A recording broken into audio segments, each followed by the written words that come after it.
Everyone, we're here with Manny Garcia of Naples News in Naples, Florida. Correct. It's good to have you here with us today. Thank you. You just did the keynote speech at our Media and Ethics conference we just had here at the school yesterday and today. If you were there, it was a good time. I really enjoyed your speech. Thank you. Especially from a student standpoint, in journalism and media. We're just going to go ahead and ask a couple of questions about journalism and ethics in general, and then you can go ahead and elaborate where you feel necessary. Sure. Well, one thing I thought was interesting was I saw on your Twitter, your bio, you had a reference to the verse Luke 12:2-3. Correct. So I was wondering if you could tell us a little bit about that verse and what it means to you. Absolutely. Well, in our profession, especially if you do investigative reporting, our view is that your job is to shine a light in dark places, bring to light what's whispered in closets. In the verse, it is Luke 12:2-3. And it basically says, whatever's done in the darkness will come out in the light. Whatever's whispered in closets will be shouted from the rooftops. So that we feel is what we do is for a living, is bring to light all the stuff, all the wrongdoing. It was a favorite of mine. Actually, a lawyer gave that to me. We were doing an investigation on a government official and a union boss who had stolen from the teachers union. We had heard for 20 years that he was stealing, but no one could ever get it. Imagine 20 years figuring that this guy was doing no good. And within a short period of time, we got a tip, and the next thing you know, the guy was on handcuffs. So I'm talking to this lawyer, and I said, so for all this period of time, we heard he was doing wrongdoing, and all of a sudden, like that, he's in handcuffs. And the lawyer, I'll never forget this, went into his bag, and he pulled out the Bible. And he says, this is why you do what you do. And it was Luke 12:2-3.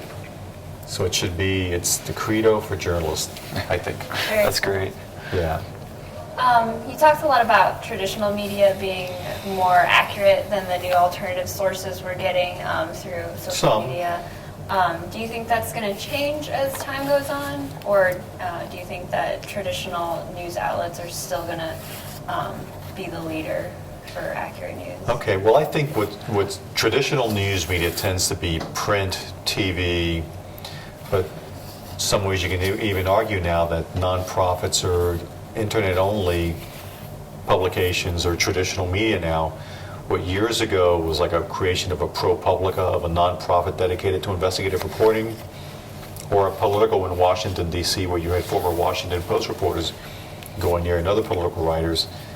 It's all changed, between Vox, BuzzFeed going into the investigative field, where a good friend of mine is helping to launch that. Cool. So I really believe that, again, there's going to be a proliferation, there will continue to be the proliferation of news sources who want to do investigative work, tell stories. Look at Vice.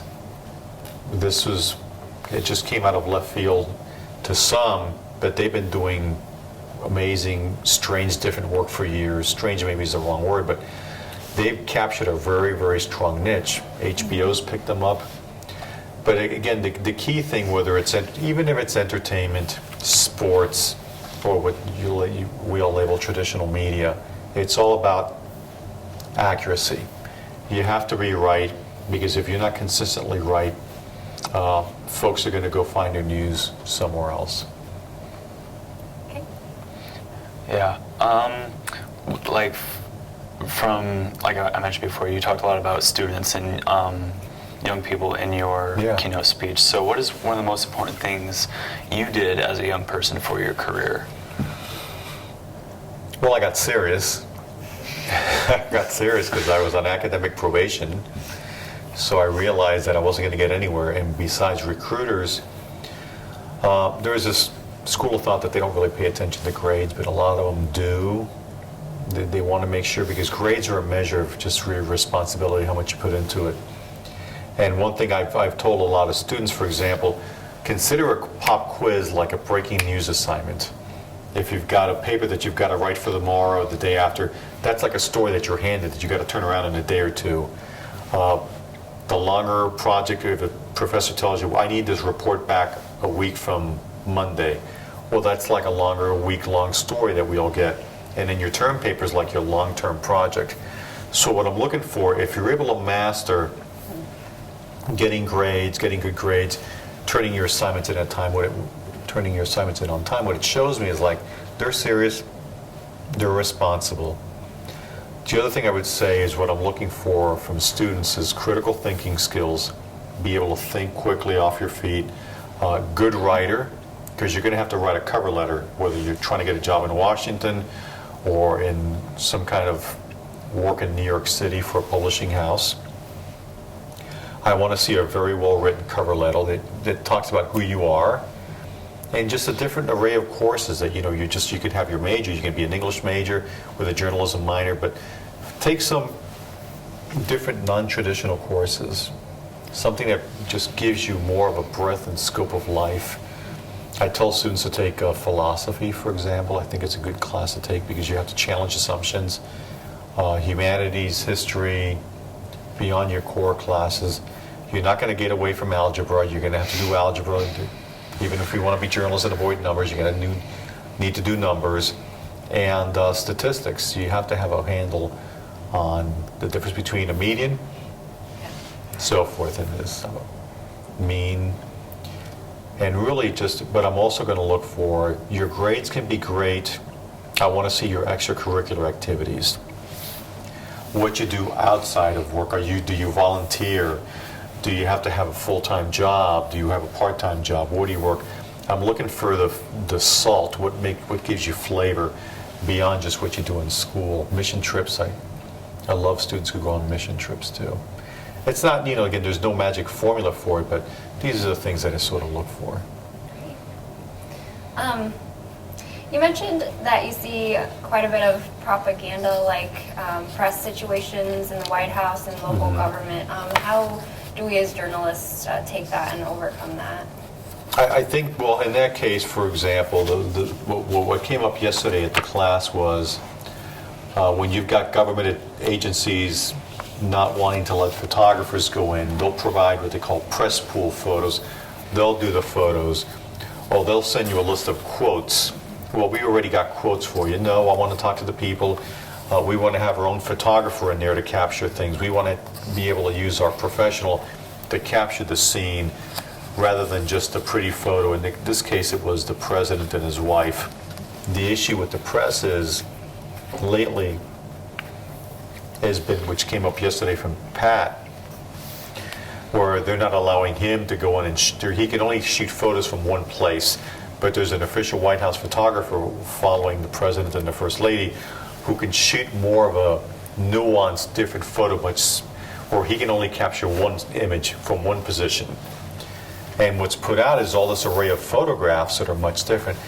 So we tend to call that's propaganda. That's something that's staged and created by the elected official or by the candidate without us having access, being able to challenge as a reporter when you hear public information officers or press spokespeople only answer certain questions, and they'll say, well, we're not going to take any other questions. Well, that just tells me it's just your side of the story. So the way to push back on that is really to be transparent in your reporting. The candidate or the elected official would not take questions. They wanted to control the interview. The photographer was not allowed to shoot beyond standing in one position, take pictures. Let your readers know, because oftentimes they don't. Just be transparent that way. That's how you push back, in my view. Let the readers know. We were constrained from fully reporting, or capturing images or video. In one of the panels yesterday, we talked a little bit about ethics and how one of the important things was how your worldview affects your ethics. So, from your standpoint, how does your worldview affect the day-to-day ethical decisions that you have to make? Well, I really try to operate, and I really believe, and I know it, not believe, the journalists that I've worked for are firm believers in a golden rule. They're firm believers in transparency, doing the right thing, giving individuals an opportunity to respond. getting everyone's side of the story. Sometimes there's constraints from time or breaking news, but the truth is we should avoid those. I mean, we have to operate by the golden rule. As journalists, we should treat people how we would like to be treated, fairly, accurately, with dignity and respect. That doesn't mean you shy away from the investigative story or the hard-hitting story, but there's a way to do that because our readers and viewers count on us for that. So you got to be able to tell that story aggressively, expose the wrongdoing, but whoever's going to be the target of your story, make sure you're giving them ample opportunity to respond, ample time for them to respond. Within, you set the deadline parameters, but give them an opportunity to respond. Treat people how you would want to be treated, because knowing somebody can do wrong and they need to be called out, or a company can do wrong and the company needs to be called out. But remember, there's stakeholders, there's employees, there's family members who are going to be affected by these stories. Mm-hmm. Okay. You also mentioned that a lot of news veterans are, starting to lose jobs at traditional newspapers and things like that. So how is that going to affect us as young people going into our careers? Well, you're seeing that there was, over the last couple of years, there was a lot of loss for jobs. That seems to have stemmed some, and there's going to be, now we're seeing as the economy has improved with many news outlets, there's starting to be more jobs. So you can argue from one standpoint, well, all these jobs are being eliminated, there's not going to be any opportunity for me. But there is going to be a lot of opportunity because now newsrooms are being reshaped.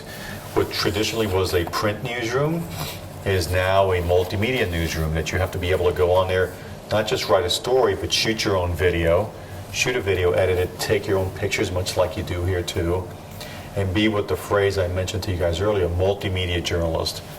There's jobs in TV, there's jobs at websites, there's jobs at nonprofits. So the best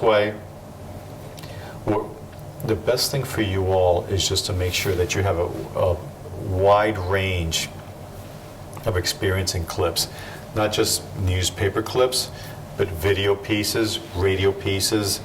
The best thing is like convergent pieces. So if you're doing something for the school website, do an audio sound slide with your photos, shoot a video, do like a short mini documentary that shows your range. Be creative, pitch stories to the local paper. If you have something here, say for example, if the local paper or the websites or the TV stations don't have somebody assigned to cover a region, you be the reporter. Hey, I'm on campus, can I write for you all? And and the last thing is really just have a positive attitude and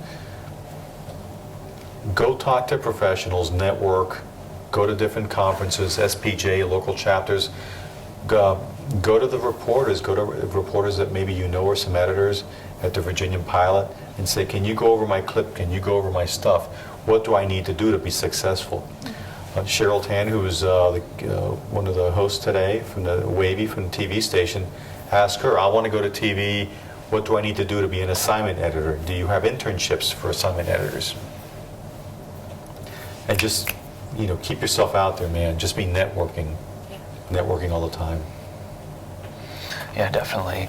I read you were just recently, well, not that recently, I think it was like October, made the editor of Naples News. So what has been maybe your biggest goal since then? Well, my goal is really getting to understand the newsroom, understanding the community, getting into the community, getting to know people, getting feedback from the community, and also just, again, in the newsroom part, getting to know the newsroom and their needs and their wants, what can we improve on, what we need to cover. And really it's been primarily that. A key goal for me was the paper never had a bureau in the state capital, which is Tallahassee. And so we felt, how can we be a newspaper in this very dynamic region that's growing economically and politically, where you have a huge amount of wealth, very big campaign donors, and or families who've got kids, they want to find out what's happening locally in their schools, but what's coming out of the state capital, how is their money being spent, how is their legislator doing, So that was the key goal for me, was setting up a bureau in the state capitol. We've done that, now it's rolling, it's been going for 3 weeks. But really the goal is like you got to walk before you run. The basic foundation, knowing the team that you've got, knowing their strengths and weaknesses and how you can help them develop. And we're still rolling along through that stage. Great. I think we want to wrap this up pretty quick here. So I'll just ask you this last one. Can you tell us one of the most important investigative stories that you worked on and how your reporting impacted that situation? Sure. I've been blessed to work on many investigations. The one that stands out most to me was the case of Jerry Frank Townsend. He was a man who was serving life for murders and rapes, a rape that he didn't do. And there was somebody else who had been found to have committed similar murders in Broward County, which is Fort Lauderdale. So we believed the guy who did those murders in Fort Lauderdale probably did the Miami ones. And Jerry was wrongfully convicted. So my colleague Amy Driscoll and I, we decided, again, investigative work, much like if you're assigned to do a research paper here, look at history, we went back to the courthouse and pulled the original case file. We read literally thousands of pages of documents. There was tapes of his confession and the police interview, and we went to track down former witnesses and cops and folks who were involved in the case. It was clear to us there's no way, there was too many discrepancies between the evidence. He said that he had killed this woman and he had covered her up and done this, but it was clear everything he said just didn't jive. Jerry was, he had a deficit that even though he was an adult, he had the mind of a child. So we believed he was trying to please the cops. And also there was gaps. And one of the things that really stood out for us was when we listened to the tapes, at some point the recordings would go off and he'd come back on and suddenly he knew more. It seems like he was being coached. So long and short of it, we wrote a bunch of stories saying that on the tapes, the evidence that we re-examined and his own words did not jive with the crime scene. What helped us too is, unbeknownst to us, again, being fair, presenting your case, being transparent, we went to the Miami Police Department and showed the evidence and said, hey, it doesn't make sense that this guy had done this. Everything doesn't make sense. We didn't realize that the Miami Police had been doing its own investigation, looking into the case again. So we presented our findings to the cold case squad of Miami Police, and they said, well, the stuff that we have found mirrors what you found. There's no way this guy could have done the murders. And so we published a story saying that our own investigation, independent investigation, had found that his statements didn't jive with the evidence. He couldn't have been at this time. The tape recordings had gone off. And now Miami Police and their own separate investigation had found the same results as we did. So he was released from prison, and after 22 years in prison he spent. 22 years for rape, for murders and rapes he didn't do. So he's a free man. City of Miami, I think also another government agency, had to pay millions of dollars in restitution to him. So basically we got a guy out that would have been still rotting in prison. Did they ever convict the other person? The other person died. Okay. But there was DNA. We tracked down the original cops who were involved in the case. They had all retired and moved. One had moved to Tennessee, and they all denied. They stood by their story. Again, being fair and transparent, saying, hey, we're going to write a story that basically says that your evidence doesn't jive. And they stood by the case, saying you're letting a killer out. Ultimately, the court decided, and the court released him. It's an amazing story. Yeah, Jerry Frank Townsend, is doing God's work. That's great. Well, that's about all the time we have. Thanks again for talking with us. It's been really inspiring, I think. Yeah, we've had a really good time. Hopefully we can do this again. Of course. Thank you. All right. Thanks for watching.